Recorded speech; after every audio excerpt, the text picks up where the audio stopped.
اب آتی ہے نماز کی فرائض کہ اب نماز میں تو ہم داخل ہو گئے تکبیر تحریمہ کہہ کر، اب یہ چیزیں پائی جائے گی تبھی نماز کمپلیٹ ہوگی، یہ چیزیں بیس ہے، اس کے بنا نماز ہوگی ہی نہیں۔ یہ اگر چیزیں نہ پائی گئی، فرائض جسے کہتے ہیں، نماز کے ارکان بھی اسے کہا جاتا ہے اور نماز کے فرائض بھی اسے کہتے ہیں، نماز کے فرائض نہ پایا جائے تو نماز ہوگی ہی نہیں۔ تو نماز کا سب سے پہلا جو رکن ہے، فرض، وہ ہے تکبیر تحریمہ، شرائط میں سے بھی تھا اور فرائض میں سے بھی ہے۔ تکبیر تحریمہ یعنی اللہ عز و جل کے نام سے نماز کو شروع کرنا، تکبیر تحریمہ اسے کہتے ہیں، اور اللہ اکبر کہنا یہ واجب ہے۔ کوئی اللہ اجل کہہ دے، اللہ اعظم کہہ دے، یعنی اللہ سب سے بڑا ہے، تبھی اس کی نماز شروع ہو جائے گی، لیکن یہ اس نے مکروہ تحریمی کام کیا، اس کو نماز دہرانی پڑے گی۔ تکبیر تحریمہ فرض ہے اور اس میں لفظ اللہ اکبر کہنا یہ واجب ہے، یہ ہے تکبیر تحریمہ کا حکم۔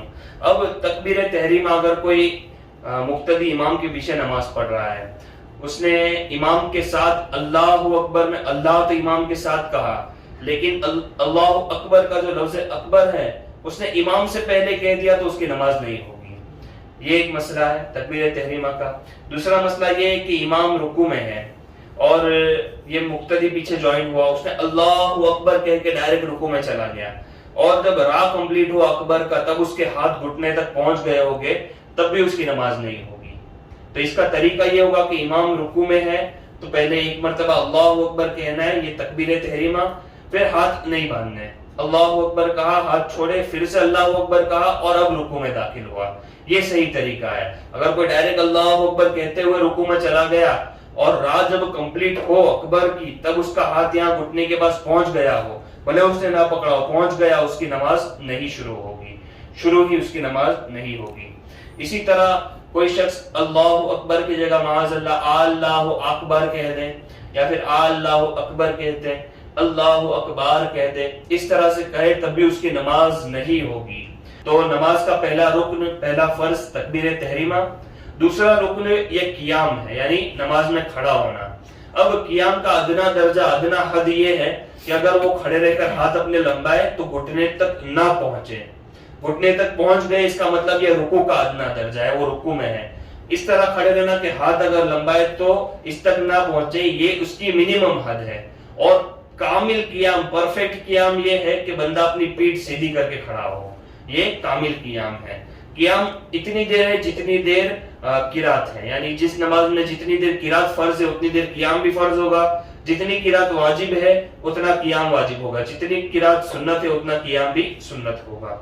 ایک اور مسئلہ یہ بھی سن لیں کہ فرض، وتر اور عیدین اور نماز فجر کی دو سنت ہے، فرض وتر دونوں عید اور نماز فجر کی سنت، اس میں قیام فرض ہے، یعنی اس میں کھڑا رہنا یہ فرض ہے۔ بغیر کسی صحیح عذر کے کوئی بیٹھ کر یہ نمازیں پڑھے گا تو اس کی نماز نہیں ہوگی۔ اسی طرح کھڑے ہونے میں صرف تھوڑی سی تکلیف محسوس ہوتی ہو، پھر بھی اگر کوئی بندہ بیٹھ کر پڑھتا ہے تو اس کی نماز بھی نہیں ہوگی۔ جو بھی ہمارے اسلامی بھائی کرسی پر بیٹھتے ہیں وہ ایک بار مفتی صاحب سے رابطہ کر کے چیک کر لیں کہ میں کرسی پر بیٹھ کر نماز پڑھ رہا ہوں، میری نماز ہوگی بھی یا نہیں۔ معمولی سی تکلیف کی وجہ سے کرسی پر بیٹھ کر پڑھنا یا زمین پر بیٹھ کر پڑھنا، یہ اس کی اجازت نہیں، نماز نہیں ہوگی۔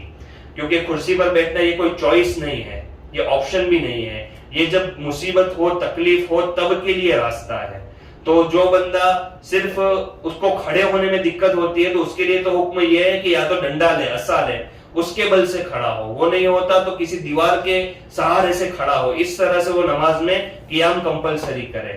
قیام تبھی ثابت ہوگا جب آپ سے سجدہ ہو ہی نہ، یا پھر آپ سے کھڑا نہ ہو جاتا ہو کوئی تکلیف کی وجہ سے، تب جا کر آپ کا قیام ثابت ہوگا اور پھر آپ بیٹھ کر نماز پڑھ سکتے ہیں، ورنہ قیام فرض میں سے ہے۔